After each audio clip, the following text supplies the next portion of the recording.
The Leader of the Liberal Party. Thank you very much, Deputy Speaker.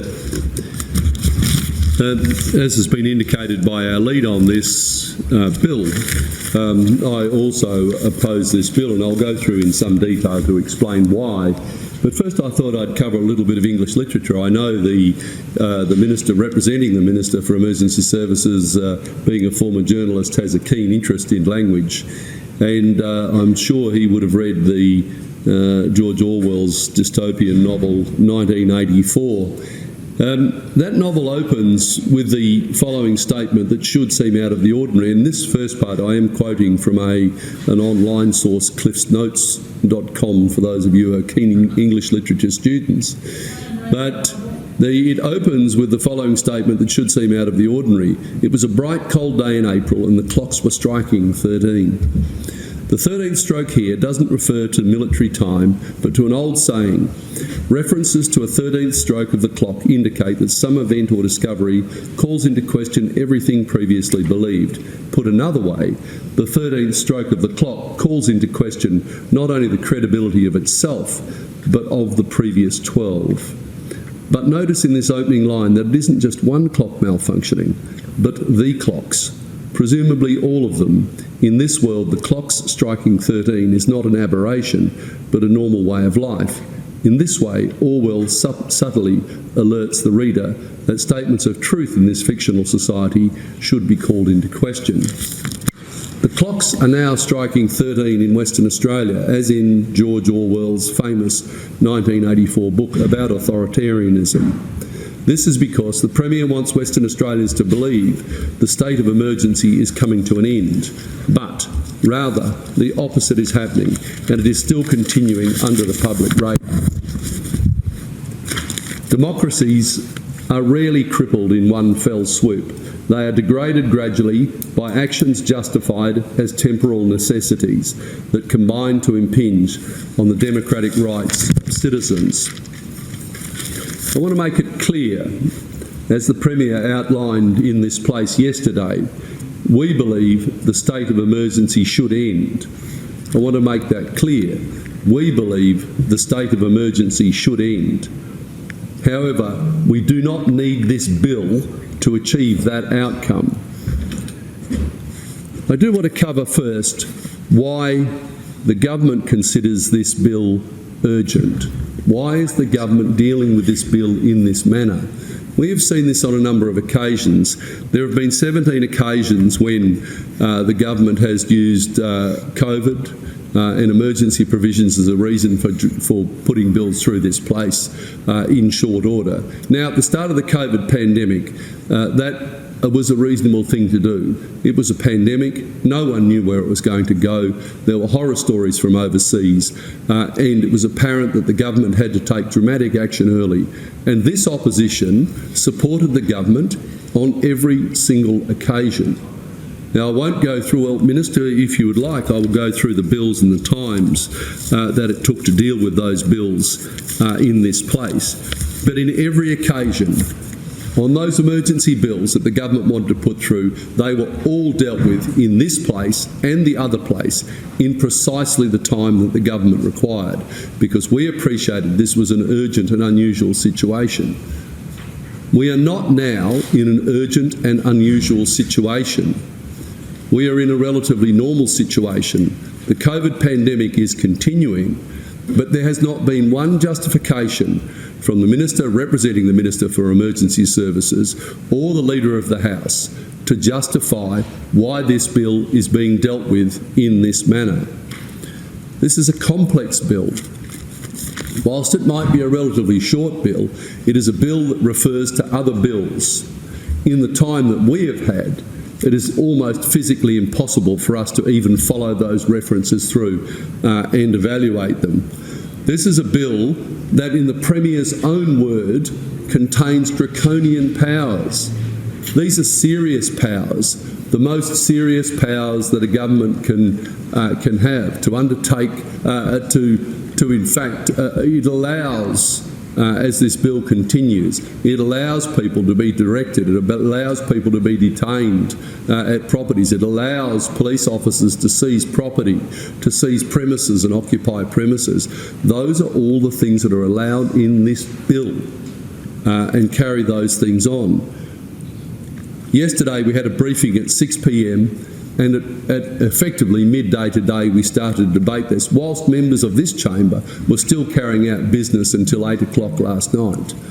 Can I say at that briefing a significant number of important questions couldn't be answered, and we only received that information today when none of us were in a position to even go through that and read that. We only received the PowerPoint slides this morning whilst we're trying to actually prepare speeches and prepare a reply to the government on this bill. There's no opportunity. We've had no meaningful opportunity to consult with anyone. We've had no opportunity to consult with the Law Society, who may have concerns about this bill. We've had no opportunity to consult with local government, with Walga, with other departments that are affected by this bill. You expect us to come in here and to debate that bill. It is an arrogant abuse of Parliament. And the Premier is not even here. Now, I've heard some mutterings from the other side, and you make a moment of saying, well, the Premier is doing something important. This is a critically important bill. If the Premier was treating this opposition and this Parliament with respect, he would have delayed this bill until he could be here. And there is no reason why you could not do that. The existing state of emergency continues through into the early part of the new year. This matter can be dealt with any time up to and including November this year. It does not need to be jammed through today. This may be a convenience to the government, but it is an improper way to deal with such an important matter and to give the opposition so little time to prepare and interrogate this important piece of legislation. There have been a number of statements from the Premier, from the Minister representing the Minister for Emergency Service and others, that this bill is important to end the state of emergency. What my other speakers on this side have made very, very clear is that this bill does not end the state of emergency. That could be done simply by declaring that the state of emergency is over and allowing existing laws to deal with any remaining issues associated with COVID. This bill is simply renaming the state of emergency, and that's where the Orwell quote comes in. It's doublethink, it's new speak, saying one thing when in fact the other thing is actually true. This bill continues the state of emergency for the next 2 years. It doesn't end it. And what does that mean? What does that mean? If this bill passes, then we have the State Emergency Coordinator of, in this case, his own volition, can decide that a COVID emergency should be declared for a 3-month period. And if that happens, can carry out and can be responsible for the most extreme actions, all of the actions that were available under the what will be the previous arrangements. That coordinator can carry out all of those actions up to state border closures. He can't close the state borders, but he can do everything else. How can anyone in this state in the next 2 years have any certainty that any of their plans will be carried out without interruption? They can't have any certainty. If it's concerts or events, are you going to plan a major concert or event knowing that at any time the State Emergency Coordinator can, of his own volition, in his own mind, form the belief, once he sought advice from the Chief Health Officer, not direction from the Chief Health Officer, only advice that he is perfectly at liberty to ignore. If he forms that view in his mind that those actions need to be taken, then they're taken. And as has been made clear here, with no possibility of any review, no possibility of any intervention by the Minister, by the Executive of Government, by Parliament itself. None. None. If you've got planning a wedding, if tourists are planning a trip to the state and they want to travel to the regional areas, if people want to travel, there is no guarantee. If this bill passes, it would have not ended the state of emergency.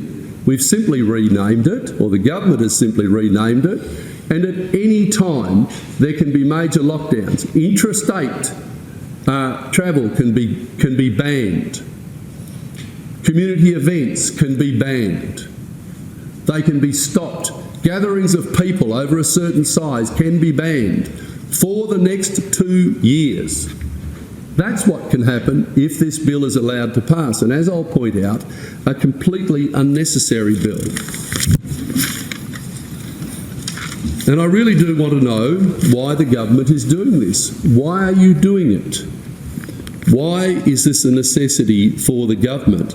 The Public Health Act can deal with any remaining issues. I've heard mention of, for example, mask mandates in places that contain vulnerable people, such as aged care.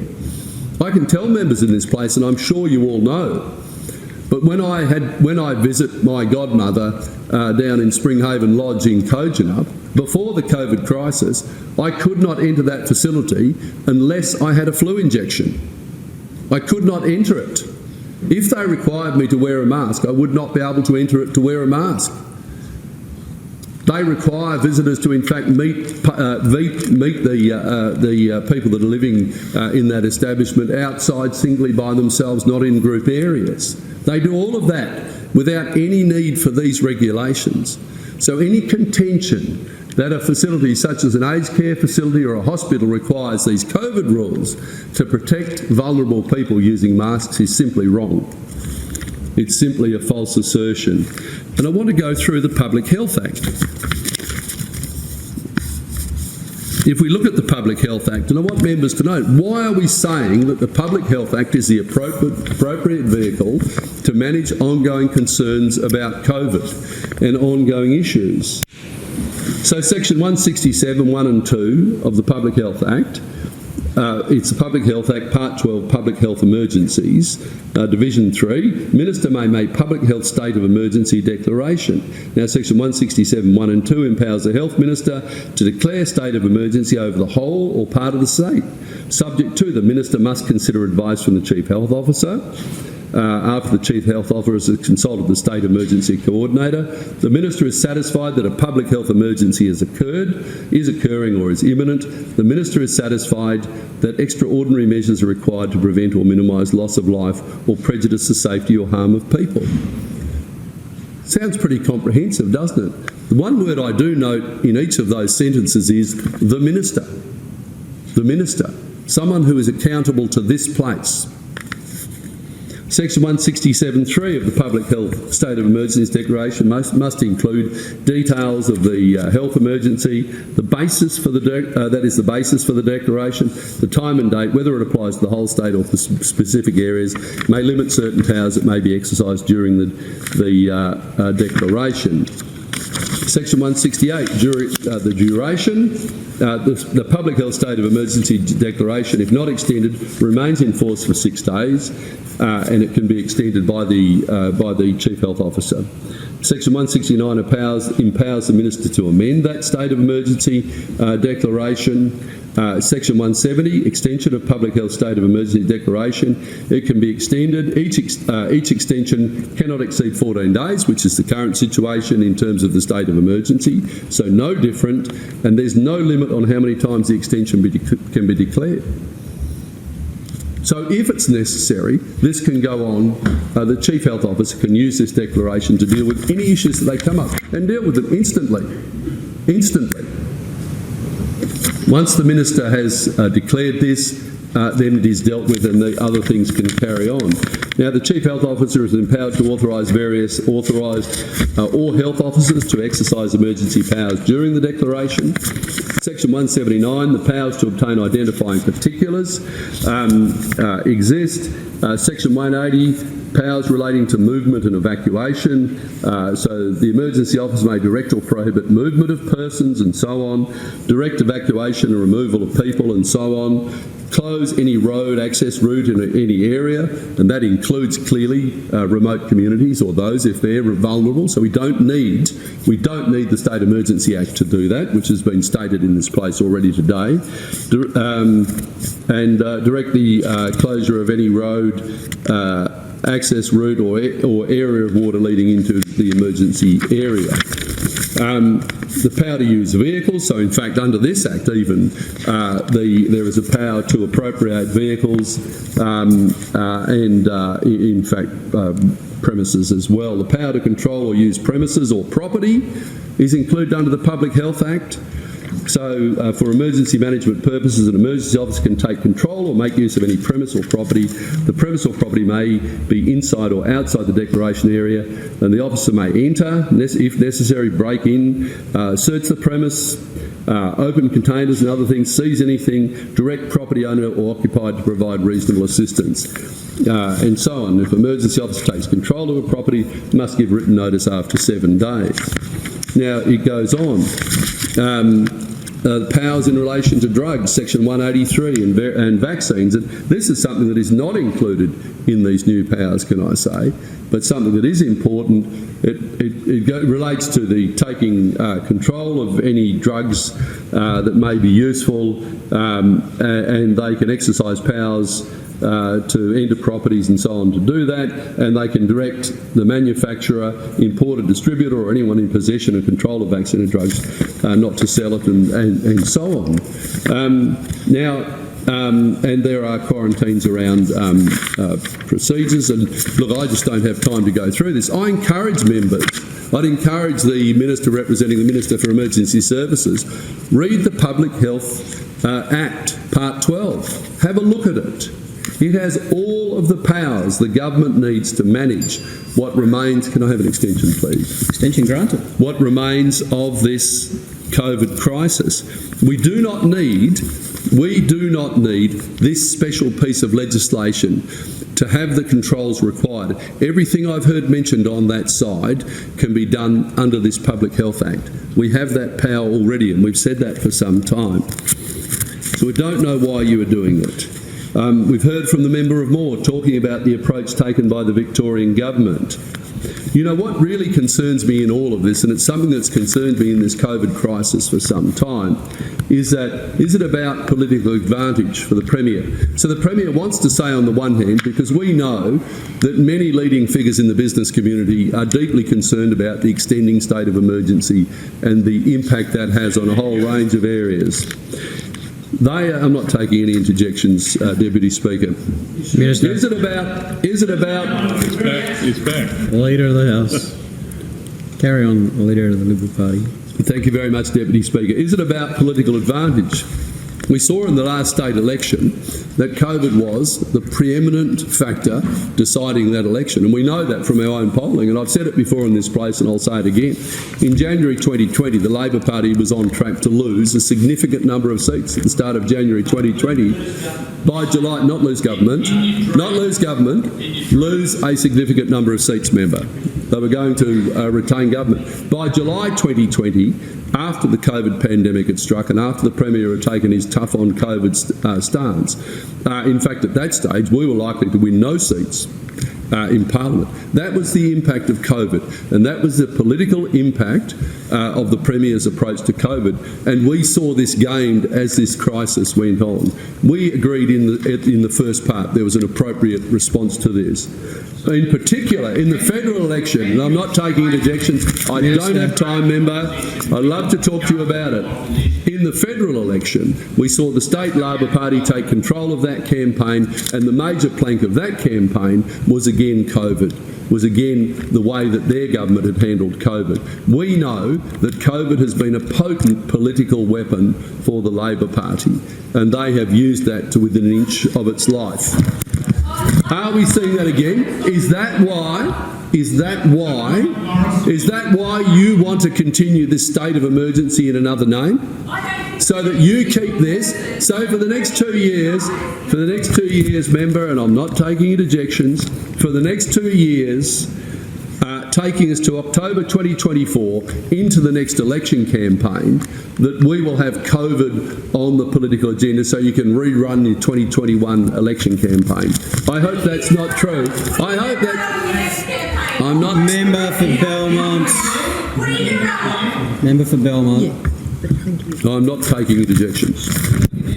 Thank you very much. What we see, this period, this 2-year period, will... Member for Belmont, I'll call you for the first time. This 2-year period will take us to October 2024, well inside the next election campaign period. The reason I'm raising this is I'm struggling to understand any reason that this bill is before this House at this time. Whether you've done it properly or, as you have in this case, improperly, it is hard to understand why this bill is before the House. And there's plenty of time to find an acceptable alternative to this bill. For a start, there have been 900 days since the first state of emergency declaration, over 900 days. This government has had plenty of time to consider what it needs to do as this crisis tails off. And what we hear is, no, there's been this urgent amount of work that's had to be done because the government suddenly has a desperate need to get rid of the state of emergency. The existing provisions, in fact, extend to the 4th of January 2023. So that renewal, the last renewal that was done in that state of emergency, or at least the Emergency Management Act amendments, goes through, and the government simply has to repeat its 2-weekly reaffirmation of the state of emergency. We could have had a fit for purpose bill. As we've said on this side, and we've offered on a number of occasions, I've just taken you through, in very brief summary, the Public Health Act. The Public Health Act has enormous powers that deal with all of the concerns that I've heard raised on that side in relation to dealing with COVID as we go forward. You could have put up fit-for-purpose minor amendments to that bill and come to this place, and it is certain that we would be supporting those amendments in this place as opposed to opposing this bill. You could have had an independent review. Again, we've asked for this for some time. What went right? Things went right politically for you in this, but not everything was done right. Many things were done right, and we've congratulated the government for the outcome in terms of the COVID pandemic. But there were many things that were not done right. There were many things that were not done in a timely manner. Other governments, other state governments have carried out reviews. They've completed those reviews. They've got the learnings. Where are the learnings from this government? Is it that this government is so arrogant? It's so arrogant that it thinks it's perfect in everything that it's done. You could have done that review, and that would have fed into a more temperate approach to this particular bill. Is it that the government just likes to have those extreme powers available? Powers will continue. Powers will continue, they will. But more particularly, pandemics will continue. If there's one thing we know, this is not a one-off. There's lots of evidence to suggest that pandemics are increasing in frequency globally. So the government had a golden opportunity to modify the Public Health Act, that Part 12, to modify that so that in future we've got a simple mechanism. We don't need special bills rushed through Parliament. We don't need special acts of Parliament to do it. We can do it under an existing bill. And if in no other time we know what a global pandemic means for our country. The SARS global pandemic largely bypassed Western Australia. We should have had that so that we could respond quickly, or we can respond quickly into the future. Now, the powers in this bill are draconian, and as I've already indicated, the powers in the Public Health Act are quite draconian as well. So outside of shutting the state borders, in fact, the Public Health Act contains most of the powers that are here. But as I pointed out before, that bill is triggered, or in fact that section of that bill is triggered by the Minister for Health in consultation with the Chief Health Officer, who has to refer to others. In this case, we have a bill, we have a power that is vested in a public servant without any review to the Minister, any review to this place. I don't know how Labor members here can look at this and not see this as a major concern. This is not a criticism of the public servant, but when you have such major, serious powers that are available, they should be subject to scrutiny. They should be subject to review. These are extreme powers, and I just don't have time to go through them all individually here. But as I've pointed out, under this bill, as it is being presented to this Parliament, venues can be shut down, events can be cancelled, people can be compelled to do anything. It is quite remarkable when you look at all of those powers. And as I say, a fundamental concern, it should be a fundamental concern for anyone in this Parliament that cares about our democratic processes and our checks and balances, that all of that control is delegated to a public servant. Now, we have no concerns about that particular public servant, but we do have fundamental concerns about these powers being delegated to someone who is not answerable to a minister and who is not answerable to this place. If these were minor powers, if this was applying a minor fine, if this was issuing a licence of some sort, that would be, you would say that's a reasonable delegated power, and we know that happens. But these are substantial draconian powers involving directions to people. And no oversight, none from the Minister, none from the Executive, none from Executive of Government, and none from Parliament. Now,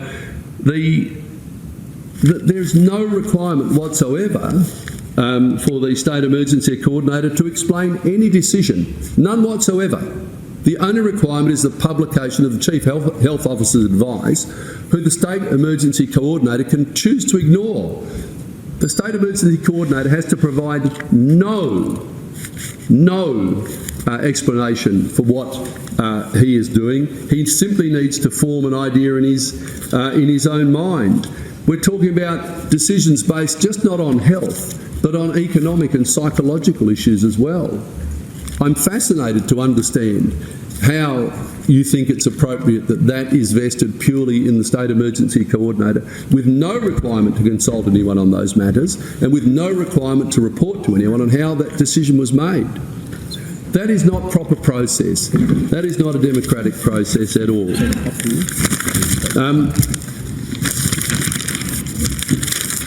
Now, I want to make it very clear.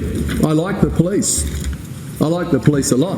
I worked alongside the police as a forensic scientist for 6.5 years in my early career. I like the police a lot, but I don't want the police or the police commissioner running the state.